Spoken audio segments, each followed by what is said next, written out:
¿Por qué crees que América Latina fue tan importante en impulsar el Tratado de Marrakech? O sea, de los 20 que ratificaron, 10 son latinoamericanos, si no me equivoco. Sí, en este momento incluso ya son 12, casi 13, porque está por sumarse República Dominicana.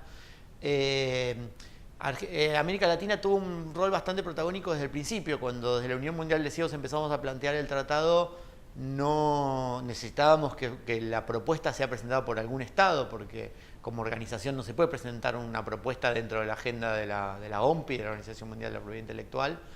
Y los primeros estados que tomaron el tema fueron Brasil, Ecuador y Paraguay. Y de ahí en adelante América Latina trabajó bastante unida y bastante coordinado.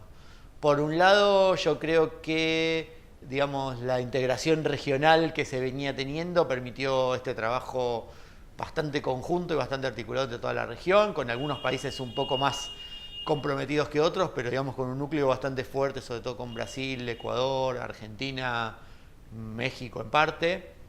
Y también, bueno, esta época de gobiernos progresistas que tenían una mirada de derecho de autor como, no solo como una herramienta de protección de derechos de titulares, sino también como una herramienta de desarrollo, de equilibrar justamente los distintos intereses, permitió que se pudiera trabajar y que se pudiera realmente ponerse firme ante intereses más fuertes que sobre todo el lobby de las industrias, no solo editorial, sino audiovisual, por miedo a que el cambio en derecho de autor también genere otros cambios.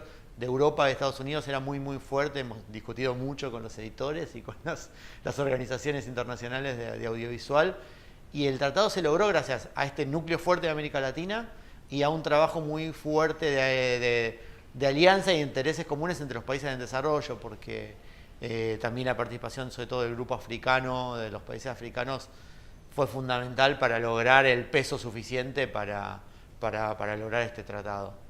Hay activistas por la liberación de los derechos de autor que van más allá del acceso a la gente que tiene discapacidad visual. ¿Estos lobistas estuvieron en la platea, en las discusiones? Ese contexto de impulso de cambios más amplios a nivel de derecho de autor es en parte lo que favoreció que el tema de discapacidad visual pudiera llegar a OMPI y pudiera tener fuerza. Porque ese contexto internacional donde hay un movimiento que impulsa justamente esto de ver el derecho de autor más como una herramienta de desarrollo que solo como una herramienta de protección, es lo que permitió que en la OMPI, un organismo netamente económico, se empezara a hablar de derechos humanos.